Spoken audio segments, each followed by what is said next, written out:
Assalamualaikum warahmatullahi wabarakatuh. Alhamdulillah kita bertemu lagi di belajar matematika bersama Pak Jemi. Mari kita lanjutkan pembahasan kita di materi kelas 7 SMP, yaitu materi garis dan sudut bagian 2, dan kita akan belajar bagaimana menentukan kedudukan dua garis, sifat-sifat garis jajar. Mari kita simak pembahasan di materi kali ini. Jangan lupa like dan subscribe-nya. Kedudukan dua garis. Kedudukan dua garis yang pertama adalah dua garis yang sejajar. Dua garis disebut sejajar jika terletak pada sebuah bidang datar, serta garisnya tidak akan pernah bertemu atau berpotongan apabila garis tersebut diperpanjang hingga tak terhingga. Jadi, dua garis itu sejajar apabila tidak terletak pada sebuah bidang datar. Misalkan bidang alfa ini dibuat dua garis, yaitu garis A dan garis B, maka ini adalah dua garis yang sejajar. Kalau diperpanjang tidak akan berpotongan. Nah, kita notasikan bahwa garis A dan B sejajar ditulis dengan A garis double ya, garis miring double ini kita katakan sebagai lambang atau notasi sejajar, A sejajar dengan B. Kemudian yang berikutnya adalah dua garis yang berpotongan. Dua garis yang berpotongan jika terletak pada sebuah bidang datar serta mempunyai satu titik potong sekutu, jadi memiliki satu titik potong sekutu. Jadi juga terletak dalam sebuah bidang datar. Jadi misalkan ada dua garis, garis K dan L, ini berpotongan, ini terletak pada satu bidang datar, berpotongan di titik P. Jadi ini menunjukkan bahwa garis K dan garis L berpotongan di titik P. Dinotasikan dengan K berpotongan dengan L. Kemudian yang berikutnya, bagaimana kalau berpotongan membentuk sudut siku-siku. Jadi misalkan garis M dan N ini berpotongan di titik P, sudutnya adalah siku-siku atau 90 derajat. Ini dikatakan bahwa garis M dan N ini berpotongan tegak lurus. Jadi membentuk sudut siku-siku atau tegak lurus. Dinotasikan dengan M dengan lambang huruf T di balik ini dibaca tegak lurus. Kedudukan berikutnya adalah dua garis yang berhimpit. Jadi dua garis yang berhimpit ini adalah memiliki paling sedikit dua titik persekutuan. Jadi memiliki paling sedikit dua titik potong. Garis yang saling berhimpit terletak pada satu garis lurus, sehingga akan terlihat saling menutupi satu sama lain atau satu garis lurus. Nah, jadi kalau misalnya ini juga terletak dalam sebuah bidang datar. Jadi garis A, kemudian ada garis B yang berhimpitan dengan garis A. Jadi ini dikatakan bahwa garis itu adalah berhimpit. Kemudian yang berikutnya adalah garis yang bersilangan. Dua garis yang bersilangan ini jika garis tersebut tidak terletak pada sebuah bidang datar. Jadi untuk garis bersilangan ini tidak terletak pada satu bidang datar dan tidak akan berpotongan apabila diperpanjang. Jadi bedanya dengan garis jajar tadi ya, kalau garis jajar itu terletak pada sebuah bidang datar, kalau bersilangan ini tidak terletak pada satu bidang datar. Nah, ini dalam bangun ruang, misalkan dalam balok ABCD EFG ya, ini kita ambil garis yang bersilangan, contohnya misalkan garis EG ini akan bersilangan dengan BD. Jadi garis EG bersilangan dengan garis BD. Berikutnya mari kita bahas mengenai sifat-sifat garis yang sejajar. Ada tiga sifat ya.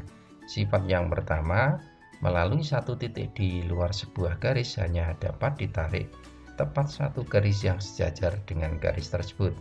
Jadi misalkan ada sebuah garis K, kemudian ada satu titik di luar yaitu titik P, maka dari titik P ini bisa ditarik hanya tepat satu garis yang sejajar dengan K. Jadi misalkan adalah ini garis L, jadi ini adalah hanya ada satu garis, yaitu misalkan garis L yang sejajar dengan garis K.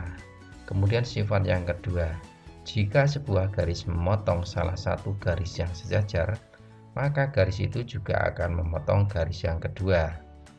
Jadi ada dua garis yang sejajar, yaitu garis M dan N. Jadi garis M dan N ini adalah garis yang sejajar. Kemudian ada sebuah garis lagi yang memotong N. Misalkan garis K ini di titik A, Ini kalau kita perpanjang maka akan memotong garis yang kedua, yaitu memotong garis M di titik misalkan titik B. Ini adalah sifat yang kedua. Kemudian sifat yang ketiga, jika sebuah garis sejajar dengan dua garis lain, maka kedua garis itu sejajar satu sama lain. Jadi misalnya ada garis A, ini sejajar dengan garis B. Jadi A sejajar dengan B. Kemudian A itu juga sejajar dengan C.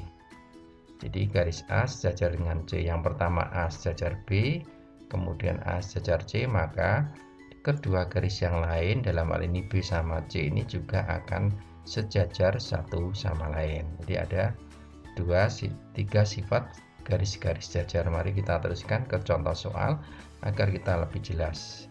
Nah, ada dua contoh soal ya. Perhatikan gambar berikut, tentukan garis-garis yang sejajar dan yang kedua garis yang berpotongan. Jadi untuk menyelesaikan ini kita perhatikan gambarnya. Untuk mencari garis yang sejajar, untuk yang nomor satu adalah apa itu, yaitu garis C dan garis D ini sejajar. Kemudian garis yang berpotongan. Garis yang berpotongan kita sebutkan yang pertama adalah yang garis A dulu. Jadi garis A ini akan berpotongan dengan garis C di titik P, kemudian juga berpotongan dengan garis D di titik Q, dan juga berpotongan dengan garis B di titik T. Bagaimana dengan garis B? Garis B akan berpotongan dengan garis C di titik R, kemudian berpotongan dengan garis D di titik S. Kemudian kita teruskan ke nomor 2, ini adalah gambar prisma segitiga ya. Sebutkan garis-garis yang sejajar dengan AB. Jadi AB ini ya, AB, maka garis yang sejajar dengan AB yaitu garis apa? Yaitu garis DE. Hanya ada satu garis yang sejajar dengan AB. Kemudian garis yang berpotongan dengan AB yaitu adalah BE. Jadi BE ini berpotongan AB di titik B ke B ya, kemudian BC juga di titik B, kemudian AD di titik A dan AC di titik A. Ini yang berpotongan dengan AB. Jadi ada BC, AC, BE dan AD.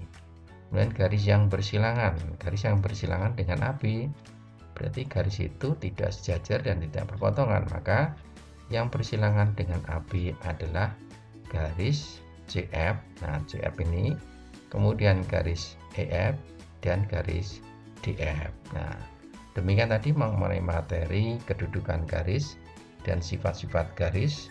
Semoga anak-anak memahami dan tetap semangat belajar darinya. Assalamualaikum warahmatullahi wabarakatuh.